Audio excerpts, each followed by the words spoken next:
Hoje eu gostaria de meditar com você acerca de um dos personagens bíblicos mais contraditórios e que mais causa e cria polêmicas.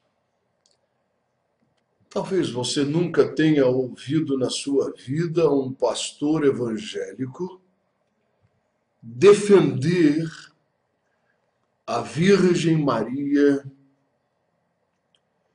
dos grandes erros que são cometidos contra ela. Mas não se assuste, não se atemorize. Apenas medite de uma forma séria e de uma forma equilibrada, sem paixões, sem apego denominacional, mas apenas com um olhar fixo acerca daquilo que afirma a palavra de Deus. Eu quero convidar você a meditar sobre essa mulher de Deus, uma virgem chamada Maria, que viveu em uma currutela nas redondezas de Jerusalém, uma cidadezinha bem pobre chamada Nazaré. A grande verdade é que Maria tem sido vítima de muitos erros. Se por um lado ela tem sido idolatrada por algumas pessoas, por outro lado ela tem sido menosprezada, rejeitada e colocada de lado como um personagem de segundo plano ou de segunda importância. Ambos estão cometendo um erro grave contra essa mulher de Deus. Tanto aqueles religiosos que a idolatram e fazem dela uma imagem esculpida, como os religiosos que menosprezam essa mulher, preferem ignorar e rejeitá-la com medo de serem confundidos com aqueles que a idolatram.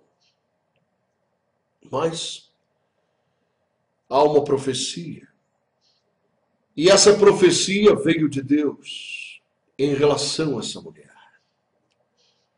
Todas as gerações, disse Isabel, mãe de João Batista, ao ser visitada por essa Virgem de Nazaré, todas as gerações te chamarão de bem-aventurada.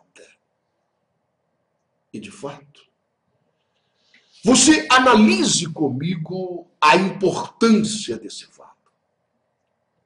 Desde o jardim do Éden, que Deus havia formado um plano no seu coração de resgatar o homem que havia caído e se perdido.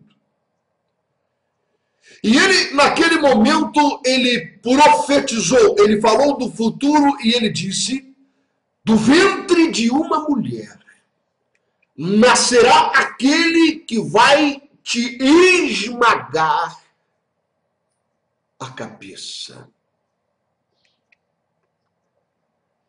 Ele estava falando de Jesus Cristo, que viria a esse mundo para resgatar o homem da maldição, da morte e da separação eterna de Deus.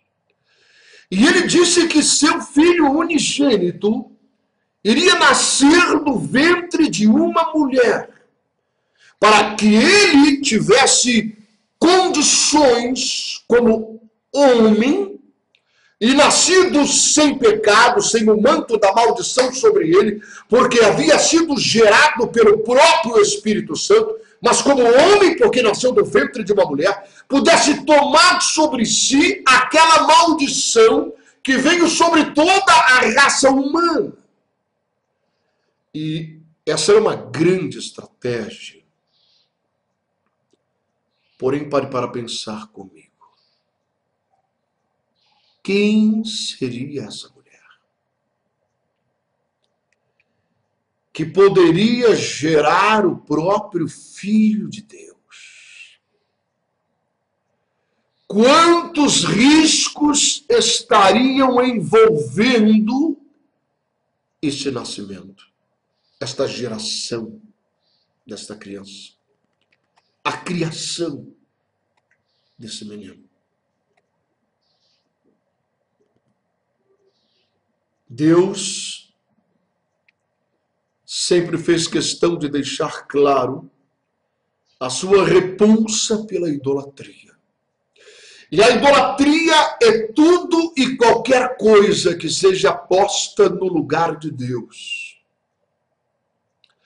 Tanto que a Bíblia Sagrada chega a chamar a avareza, aquela pessoa que é o vulgo mão de vaca, que não abre a sua mão para ajudar, para contribuir, para abençoar o seu próximo. A Bíblia chama o avarento de idólatra. Por quê? Porque o dinheiro dele, quer seja pouco, quer seja muito, foi colocado no lugar que é devido a Deus. Jesus, certa vez, ele disse assim: aquele que amar mais o pai, a mãe, a mulher, os filhos ou a própria vida, mais do que a mim, este tal não é digno de mim e não é apto para entrar no reino dos céus. Então, nós observamos de uma forma clara o lugar que Deus deseja ter em minha vida e em sua vida. O primeiro lugar. Ele não aceita dividir esta primazia. Ele não aceita dividir o trono do nosso coração com nada e com ninguém.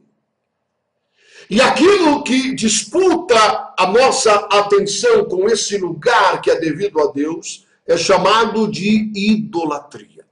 E Deus sempre teve repulsa disso e fez questão de mostrar isso a seu povo, que eles não poderiam ter outros deuses para adorar e se relacionar. Agora, uma mulher queria gerar o seu filho unigênito, que se despiria da sua condição de Deus e tomaria forma humana, como um pequeno feto no ventre de uma virgem, e seria gerado por ela. Que risco de idolatria! Que grande risco haveria das pessoas começarem a chamar essa mulher de mãe de Deus. Mas como ela poderia ser a mãe de Deus se Deus nunca nasceu? Mas ele sempre existiu. Pelos séculos dos séculos dos séculos. Ele não foi criado por ninguém, porque se ele fosse criado por alguém, haveria alguém que seria maior do que ele. Ele simplesmente se desfez, se despiu da sua condição de Deus e tomou a forma humana no ventre daquela virgem. Mas ela não é sua mãe. Mas haveria um risco enorme. Por quê? Porque ela estaria gerando. Sua barriga iria crescer. E ela iria parir esta criança, iria sair do interior dela, e ela seria sua mãe, iria criar, educar os seus primeiros passos, e as pessoas iriam dizer, ela é mãe de Jesus. E ao observarem, detectarem, se darem conta e conectarem Jesus, a divindade, ao trono todo-poderoso, poderiam dizer, ela é a mãe de Deus. Mas Maria, e nisto nós temos que dar a mão à palmatória Nunca, jamais. E por isso ela foi escolhida. Eu penso o quanto Deus olhou entre as jovens, entre as virgens, de geração em geração, observou a qualidade do caráter, da personalidade, das emoções, dos sentimentos, daquilo que havia dentro do coração de cada jovem, porque o risco seria muito grande. E finalmente ele escolheu essa moça, essa Maria, lá em Nazaré, porque haviam grandes qualidades nela. E uma delas, você observa que essa moça jamais ela requereu para si a condição de ser idolatrada ou considerada a mãe do próprio Deus. Nunca, em momento algum. Ela reivindicou para si qualquer tipo de admiração ou de adoração. Claro que ela tinha um sentimento por Jesus, que é um sentimento não apenas de serva, mas um sentimento de mãe. E havia sempre a necessidade dessas coisas estarem sendo equilibradas e colocadas no eixo, porque estamos falando de um ser humano como eu e você.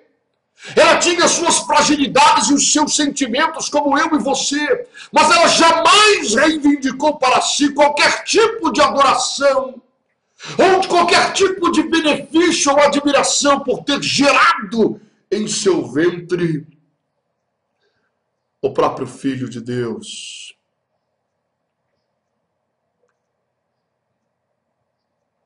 Mas ela sempre afirmou isso para seu esposo José, que está nascendo em mim, é gerado pelo Espírito de Deus.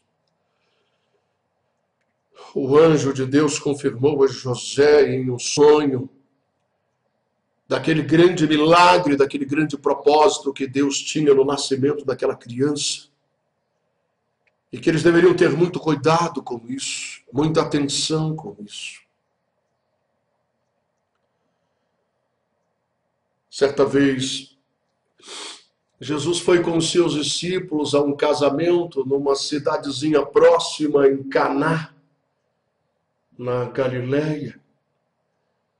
Uma festa de casamento, um evento, uma celebração tão importante.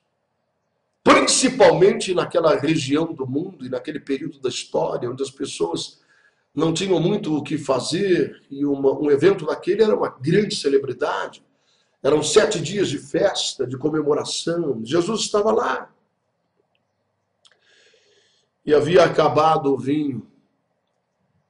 E quando acaba o vinho, acaba a alegria de toda a festa. Porque aquela família não previa que viriam tantas pessoas e se consumisse tanto vinho.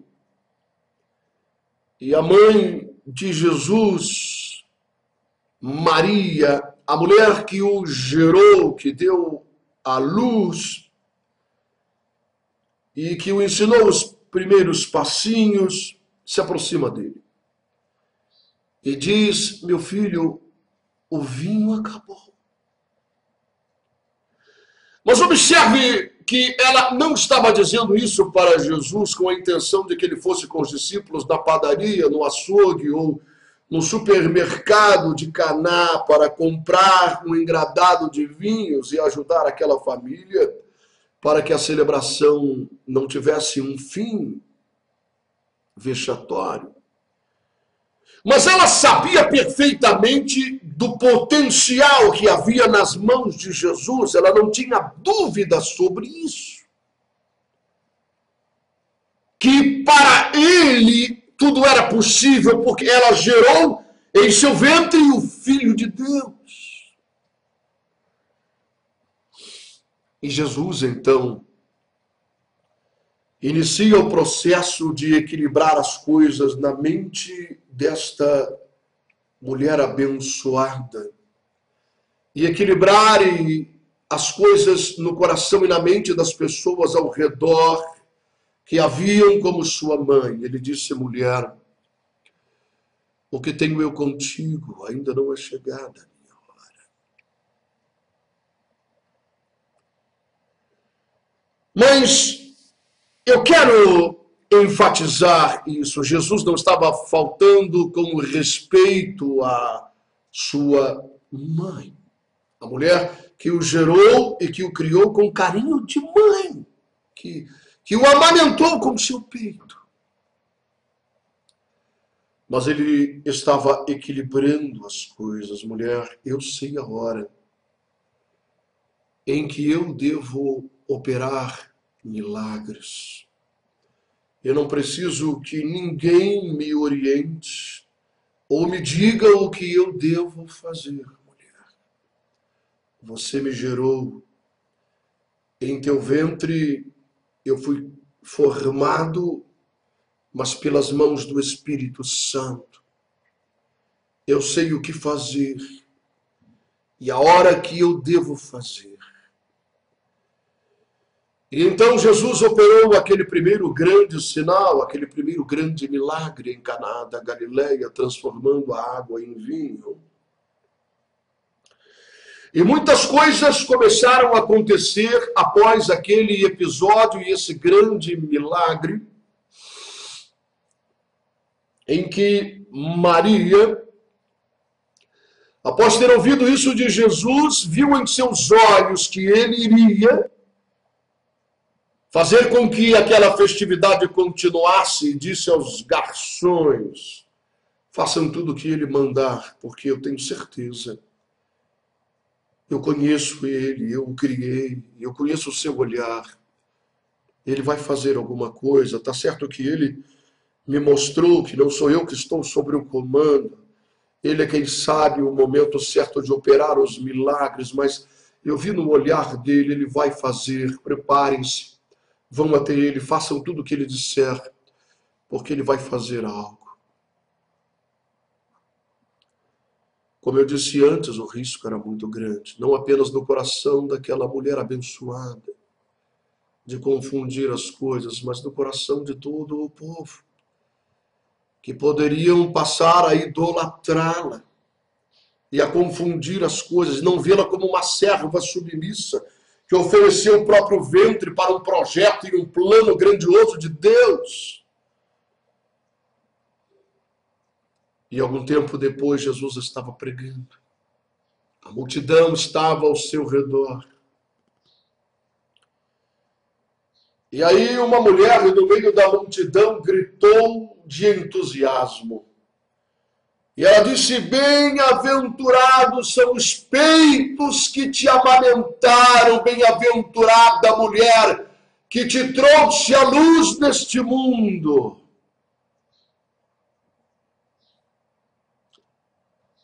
Você está vendo isso? Era aquilo que Deus previa. Há um perigo nisso. Há uma tendência no homem a idolatrar, ou seja, a colocar situações, pessoas ou coisas ou fatos no lugar de Deus. E isso traz grandes maldições. Você lembra no deserto do Sinai, quando Deus mandou que Moisés erguesse uma serpente de bronze numa haste e a fincasse naquele deserto, e todo homem que olhasse para aquela serpente enroscada naquele madeiro seria curado, e aquele veneno que circulava em sua corrente sanguínea iria miraculosamente desaparecer. E aquilo era um sinal, era uma sombra do que Deus realizaria por intermédio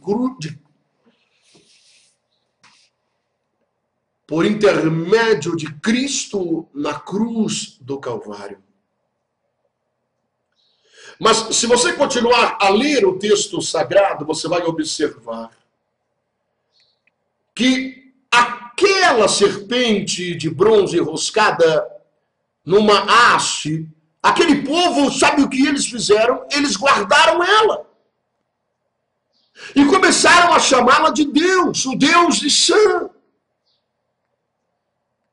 E faziam reverências e preces e orações, e aquilo se tornou uma maldição para o povo.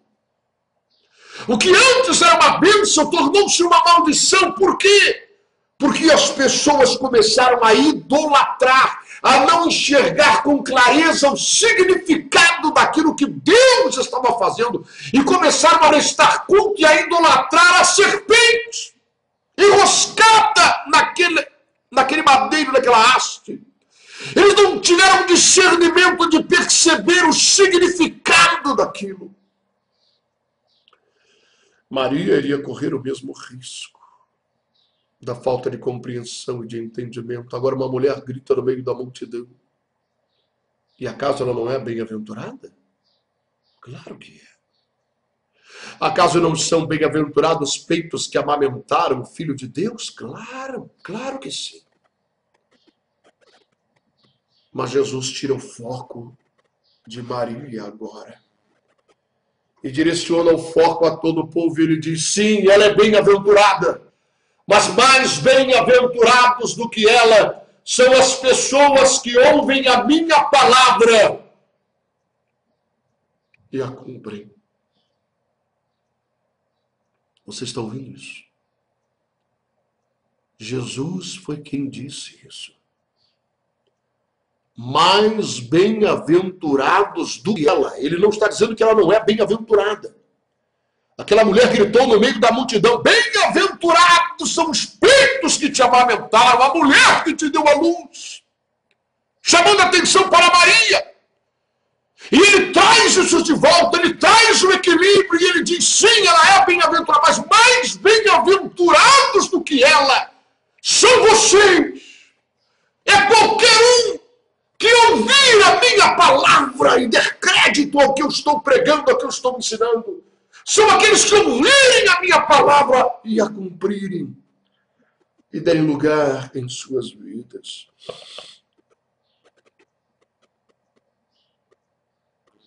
Jesus, ele não teve início de sua existência no ventre de Maria. Não foi Maria que o formou, o trouxe à tona da existência. Ele passou pelo ventre dela para absorver a condição humana, porque isso era necessário. Do ventre da mulher nascerá um homem que te esmagará a cabeça.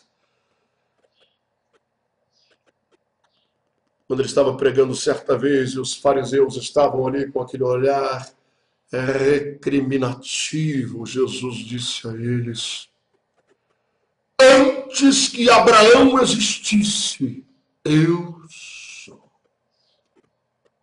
Eu já existia. E eles ficaram escandalizados, mas você não tem nem 50 anos, rapaz. E você está dizendo que antes que Abraão existisse, você já existia? Sim. Ele não nasceu, ele não passou a existir, ele não foi criado a partir do ventre de Maria. Mas ele se esvaziou da sua condição de Deus e pela mão do Espírito Santo foi colocado como uma pequena semente no ventre de uma virgem. Mas antes que Abraão existisse, ele.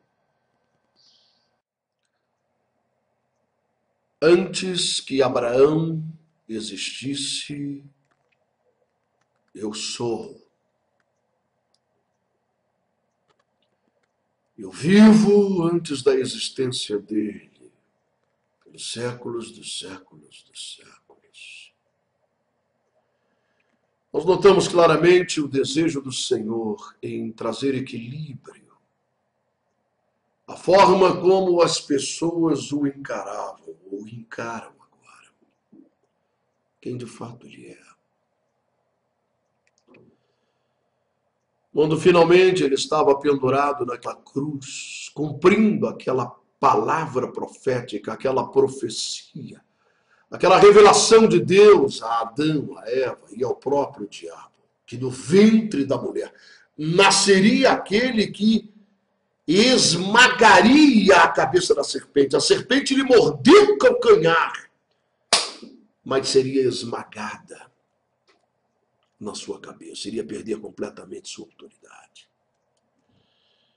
E ali estava Jesus, cumprindo essa profecia. Como ele mesmo disse, da forma como Moisés ergueu aquela serpente no deserto, importa que eu, o Filho do Homem, seja erguido entre o céu e a terra, e quando eu for levantado, a todos eu atrairei a mim. Eu trarei o pecado, a enfermidade, a doença, as mazelas, as maldições sobre mim. E ele estaria pagando o preço do castigo que nós merecíamos. Por isso Pedro disse, pelas suas pisaduras nós fomos sarados. Sobre ele foi toda maldição, toda enfermidade. O castigo que nós merecíamos e que hoje assim nós vivemos em paz, foi tudo sobre ele, esse castigo.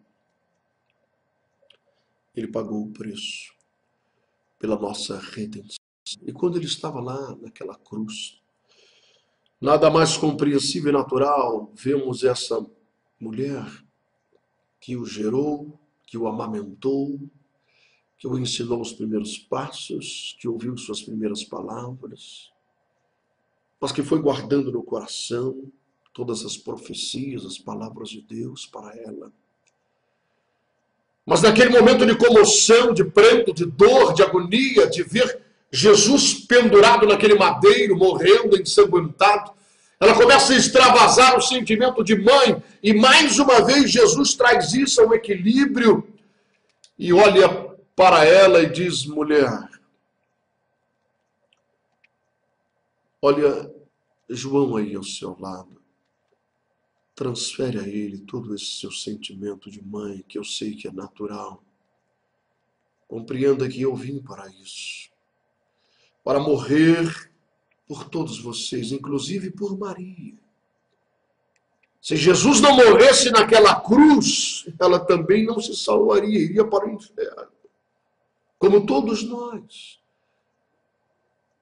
Todos nós estávamos mortos em nossos próprios delitos e pecados, não havia solução, não havia meio de salvação. A não ser por intermédio do sangue de Cristo. Ele levou sobre si toda aquela maldição que veio sobre a raça humana pelo pecado de Adão e de Eva. João, Pedro, Paulo, André, Filipe, todos os homens que viveram naquela época, antes deles e depois deles, inclusive Maria, todos nós, precisávamos daquele sangue que ele estava derramando, da vida que ele estava entregando ali, sem nenhum pecado, sem nenhum erro. O salário do pecado é a morte. Quem não tem pecado não pode morrer. Para que ele morresse, era necessário que houvesse pecado sobre ele. Para que ele morresse, o meu pecado, o pecado de Maria, o pecado de João, o pecado da raça humana, foi sobre ele. E ele morreu. Ele disse para João, João, conforte o coração de Maria. Ela está sofrendo. É natural. É compreensível isso. Trate ela como sua mãe, receba esse carinho materno dela. Ela precisa disso. Eu tenho um amor especial por ela. Mas ela não tem a capacidade no momento de discernir e de compreender todos esses fatos. Há um grande ensinamento na vida dessa mulher bem-aventurada, que todas as gerações devem chamá-la de bem-aventurada, devem compreender sua bem-aventurança. Porque quando ela estava noiva, os presentes espalhados na sala, no quarto, tudo pronto para o casamento, surge o anjo Gabriel. E esse arcanjo diz, olha, bem-aventurada você é. Deus tem um plano durante milhares e milhares de anos. Ele tem buscado uma mulher, alguém especial, com um coração especial para gerar seu filho. Deus quer que o seu filho venha nascer através de você. E ela disse, mas como? Isso não é possível, eu ainda não sou casada. O que vão dizer as pessoas? Vão me apedrejar. Vão dizer que eu sou uma adúltera, uma pecadora, uma prostituta, eu vou aparecer com uma barriga enorme.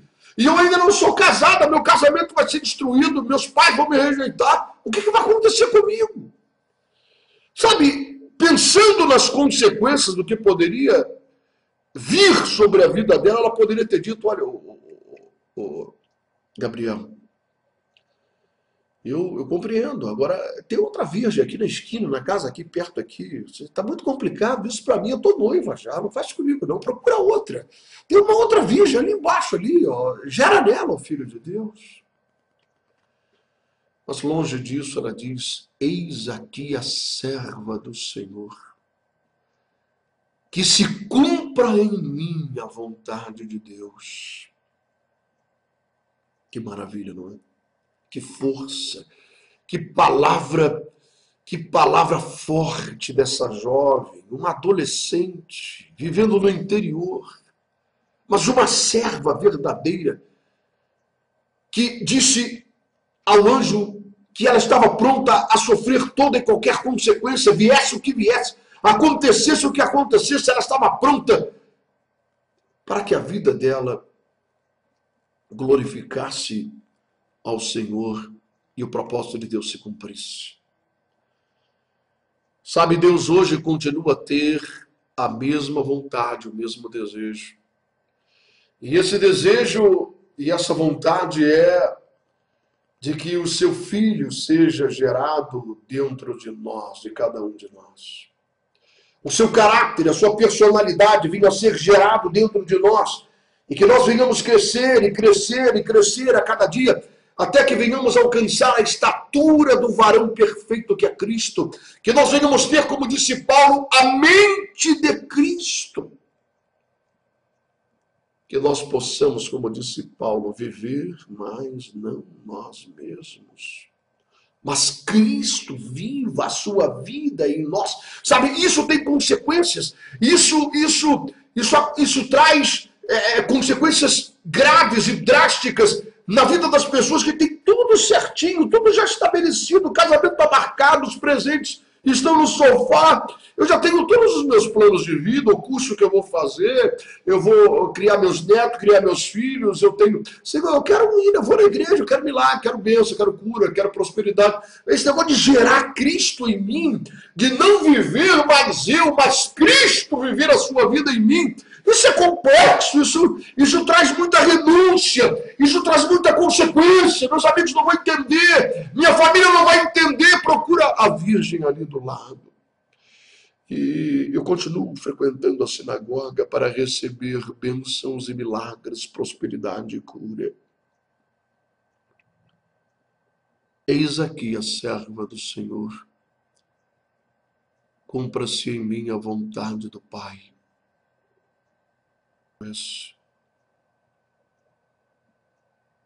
Um exemplo para todos nós. E que nós possamos falar da mesma forma e gerar o Filho de Deus dentro de nós.